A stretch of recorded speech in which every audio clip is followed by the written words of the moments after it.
I, 27, female, got married to my husband Frank, 30, male, about a year ago after being together for 2 years. I've met his family plenty of times and we all used to get along until recently when he and I were visiting his parents and the conversation somehow turned to kids and I casually mentioned that I wasn't interested in being a mother. My husband and I have obviously talked about this before, and both of us are on the same page about kids, that we don't want kids. My mother in law, Sharon, 52, female, was the one who initiated the conversation at dinner that day.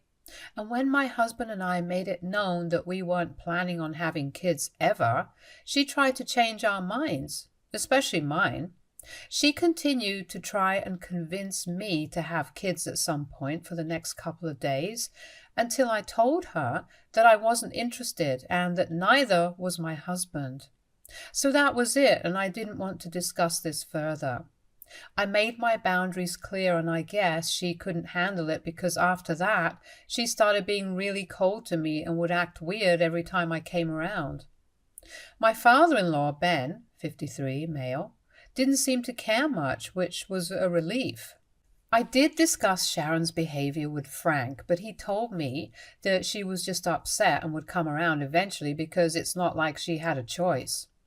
It wasn't her place to dictate whether we should have kids or not, so she could act upset, but it wasn't going to change our decision. I felt better after talking about it to Frank, and since we still had to continue visiting his parents because Ben wasn't keeping well, I decided not to make a big deal out of it and tried my best to be polite and cordial with Sharon, even though she didn't extend the same courtesy to me. Now, a few days ago, we attended the 25th wedding anniversary, and it had been organized by Frank's older brother, who's a surgeon, so he was able to throw a very lavish and fancy party and invited almost everybody that we knew, including my parents. We were all having a great time at the party, even though Sharon was giving me the cold shoulder. I wasn't particularly bothered by it and went on having fun with my husband and my parents. Then it was finally time to cut the cake, which I knew I wouldn't be able to have because it was a chocolate peanut butter cake and I had deathly allergy to peanuts or nuts of any kind for that matter. And it was a pretty nutty cake, which goes perfectly with Sharon's personality, now that I think of it. She cut the cake along with Ben and we all clapped. It was a beautiful moment. Then everybody was served with a slice of the cake, but I obviously didn't take any, and nobody questioned it since everyone was well aware of my allergies. I didn't even mind not having cake, but for some reason, as soon as Sharon saw me sitting on my own without cake, she made a huge deal of walking over to me and asking me if I wasn't feeling up to it. She told me to have a bite of her slice, which I politely declined, and I found it very weird that she was even offering me because she knew that I was allergic. She insisted again and again that I take one bite at the very least, while I kept refusing and even told her that I was allergic and I physically couldn't have that cake. She tried to tell me that it wouldn't hurt if I had just one tiny little bite, but I wasn't willing to risk it. After almost 1 minute of back and forth, she exclaimed, "Oh, just take a bite." And before I could react, she smashed the cake into my mouth.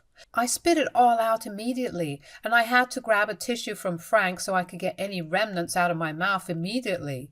It was disgusting, and I was actually sputtering while rinsing my mouth while Frank yelled at his mother. After half a minute, when I finally got over the shock of what she did, I came back to talk to Sharon and told her off. I yelled at her and said that what she did just now was psychotic and I was never going to come back here again because there was something very wrong with her. I also told her that just because I wasn't willing to have kids didn't mean that she was going to treat me however she wanted to, and I was going to take it. I didn't care about what her opinion was on whether I should have a child or not. What mattered was my opinion and Frank's opinion. And trying to force an allergy reaction just because I wasn't going to give her grandchildren was textbook psychotic behavior. I knew what her behavior was really about, and I wanted to let her know that I wasn't intimidated by her in the least. She tried to defend herself and said that she just didn't know that my allergies were that serious. That was a total and blatant lie, because she'd known me for almost 3 years now and had cooked many meals for me. She knew that I was allergic to all sorts of nuts, and nobody was buying that excuse that she didn't know. I told her that I didn't believe a word she was saying and called her a crazy liar. Then she lost her temper and said that she didn't believe me about the allergies, nor about the fact that her son wasn't willing to have kids, because he knew that she wanted to be a grandma and he would never deprive her of a joy like that. She accused me of faking my allergies for attention and said that I probably wasn't willing to have kids and had turned her son against the idea as well, only because I might be infertile. And that pushed me to the edge, so I grabbed a chunk of cake from Frank's plate and smashed it on her face and asked how she liked it.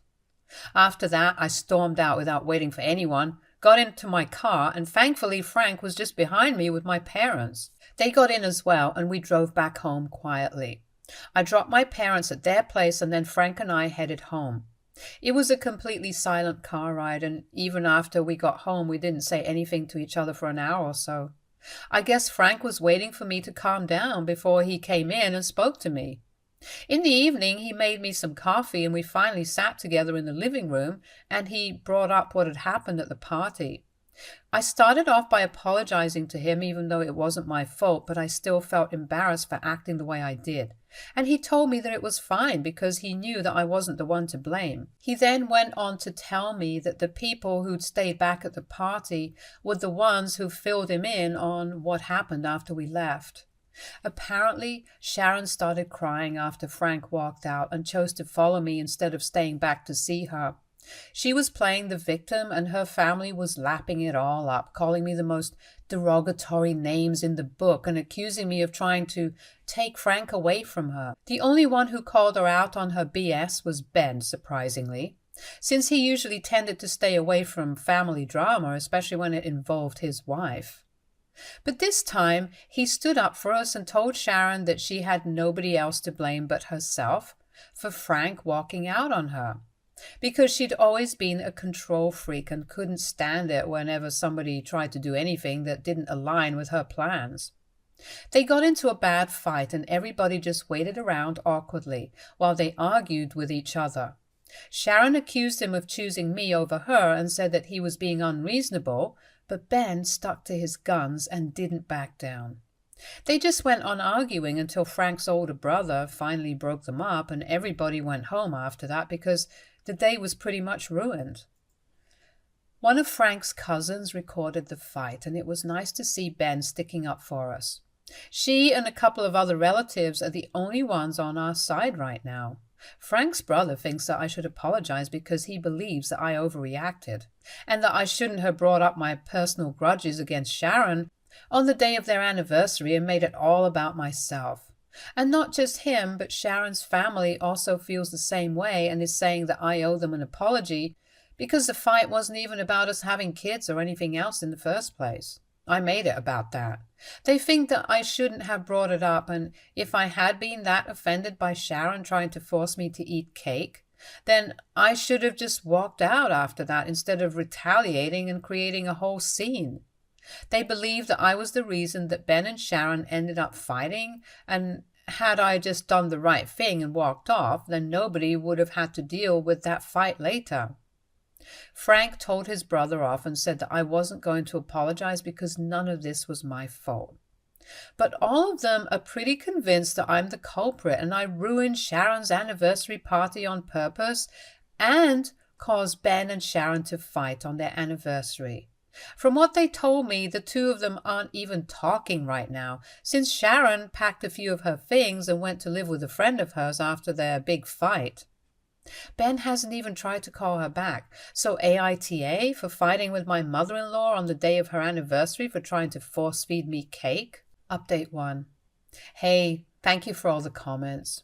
Frank and I are really grateful for all the support and the overwhelming number of people who commented to tell us that we are indeed not the ones at fault here.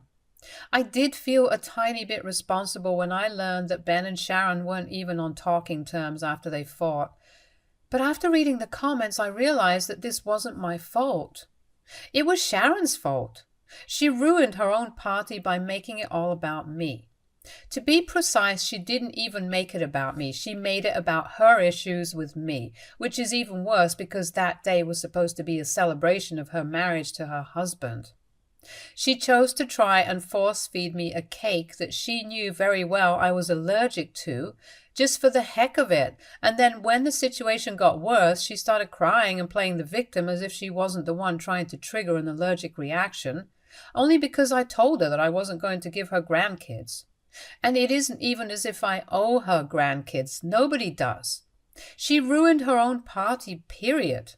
I don't owe her anything, not an apology, and definitely not grandchildren.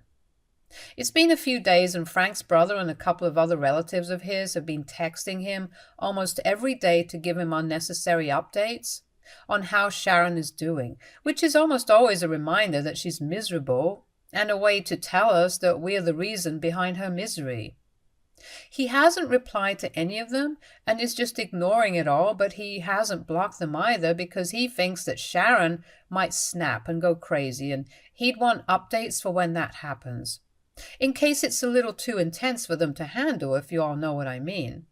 Meanwhile, Ben's been doing just fine. We went over to his place the other day to see how he's been, and he appears to be completely unbothered by Sharon leaving. He told us that for a long time he hadn't said anything to her, even though he could tell that she was becoming a little too overbearing and controlling, and could predict that at some point either Frank or I were going to snap at her. He tried to warn her several times in person, but she just never listened, and when she started crying at the party after we left, he couldn't take it because he could just see through her so clearly and knew that she was trying to gain sympathy after screwing up. So he called her out on her BS, and as usual she couldn't handle the truth, so she left.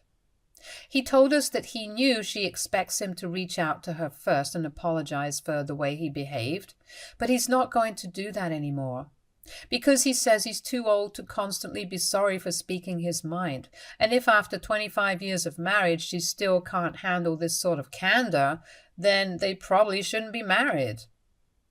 Update 2. So a couple of things happened after that last update. Firstly, Sharon reached out to Frank to demand an explanation for why he was visiting Ben but not her. I guess the neighbors must have seen us come and snitched on us or something. Frank told her that since this fight was actually her fault, he figured that his father would need him more than she would, because she's just upset for sympathy, and we can see through that act now.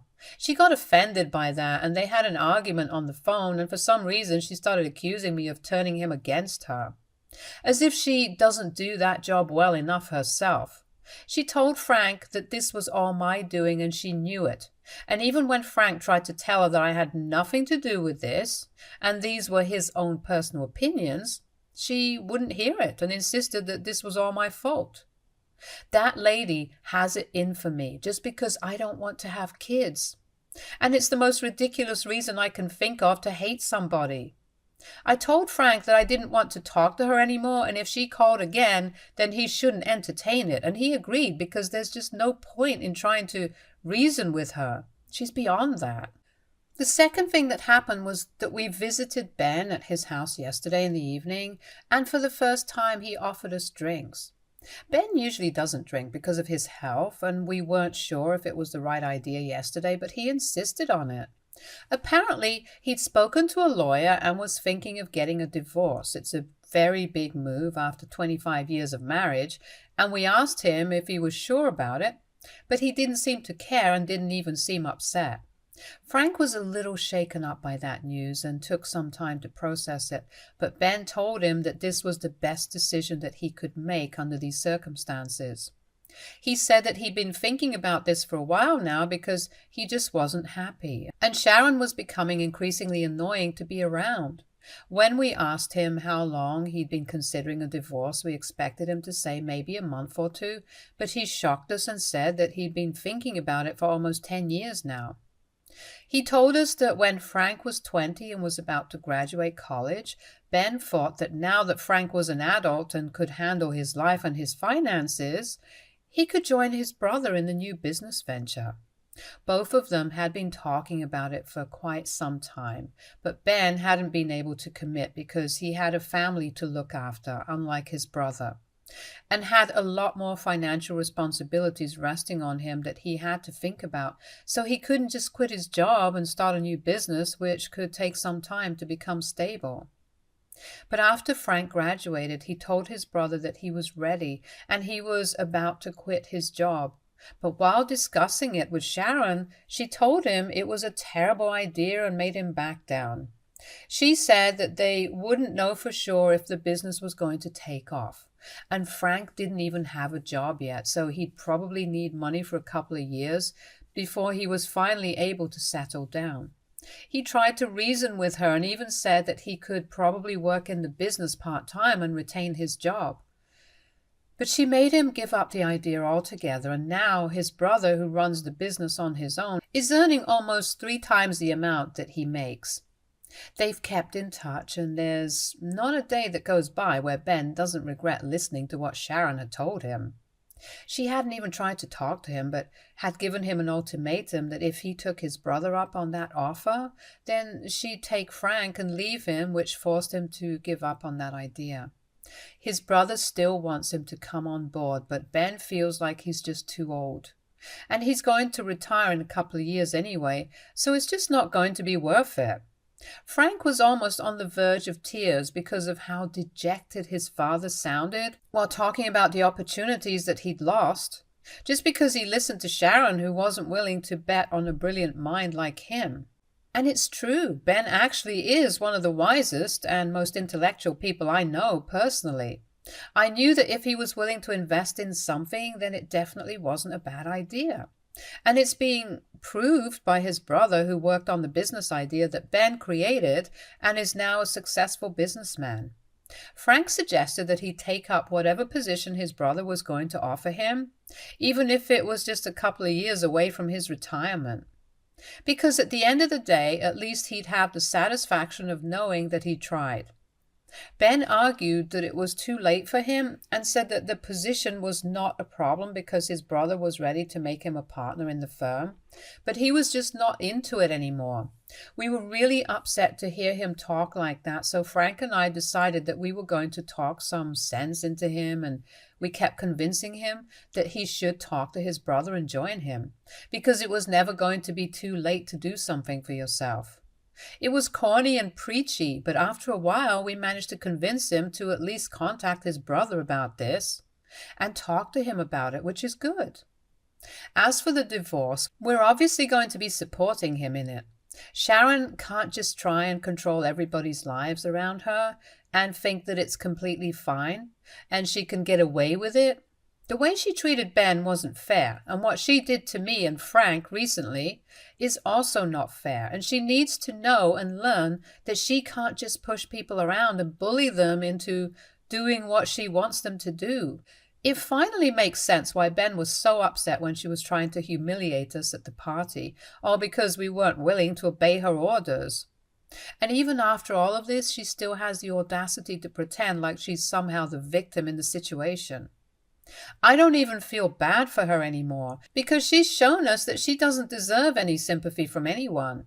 And all the people who are feeding into her delusions of her being the long-suffering, tragic victim are probably just fools, or they only want drama, and that's about it. Update 3. Ben and his lawyer filed a petition today, and Frank was with them. He told me that Ben was really relieved, and they went out for celebratory drinks afterward. I have a lot of work to catch up on, so I couldn't join them, but I'm happy to know that he's finally living for himself now. The guy is in his 50s. He deserves to do whatever makes him happy instead of constantly thinking about what his wife would say or how his son would feel. This is another reason why I didn't want to have kids, because I don't think I'm selfless enough to put somebody else before me constantly, and I don't think Frank is either. And then there are people like Sharon who are selfish and yet still choose to have kids, just so they can control them and continue to put themselves over their kids. It's been a couple of days and we haven't heard from her yet, so I guess she's giving the victim act a rest for now. Or maybe she's just planning a theatrical and dramatic comeback. Knowing her, I wouldn't completely rule the second theory out. I just hope that whatever she has to do isn't scheduled to happen before she gets served with the divorce papers. It'll be awkward if she decides to come back and Ben tells her that he wants a divorce. Frank and I have discussed the possibility of that happening, and we know that she's going to throw a fit either way, but it'll just be worse if she does it in person. I'm just keeping my fingers crossed that she stays away for a couple more days. Update 4. Alright, so Sharon was served with a divorce a couple of days ago, and like I said, she threw a fit. Interestingly enough, it wasn't Ben that she was upset with, but it was me. I really didn't see that coming because I didn't think there was anywhere she could make this about me, since this was between her and her husband. But I guess I underestimated her, since as soon as she was served, she decided to go online and make a post about how I'd manipulated Ben into leaving her, and now all of us were probably going to celebrate because I'd won and she'd lost. I honestly wasn't even competing with her, so I don't know where the winning-losing thing comes from. And it's pretty disturbing to think that she looked at me as a competition because she's a lot older than me and is literally my mother-in-law. It's weird. She didn't even talk to Frank or to Ben about it before she made the post, and there were like 3 paragraphs dedicated to how I was ruining her life by turning her loved ones against her. Only towards the end did she say that she was very disappointed with the other 2 as well, for falling for my manipulation and deception. It was crazy to me how everything in her life has started to revolve around me, and it's honestly kind of creepy. Frank has blocked her, and so have I, but her relatives keep texting me to tell me how evil I am. It's sad because they think it bothers me, but it only makes me laugh at how stupid they're being. Even if I actually was a master manipulator, I couldn't manipulate someone into leaving their wife unless they actually wanted to, deep down. And I guess people as stupid as them are forgetting that, because to them it's only important that they blame me and paint me as the villain. Ben has apologized for it, even though he has no reason to apologize to me because none of this is his fault. It's his soon-to-be ex-wife's. But I appreciate the fact that he's trying to be nice, since not a lot of people are built that way, especially in Frank's family. But either way, they're going to get a divorce, and blaming me is not going to change the facts. So the sooner she accepts it, the better it is for her. Frank and I are happy anyway, so if she's miserable because of that, then that's her own problem. Stay tuned for more stories from our girl relationships.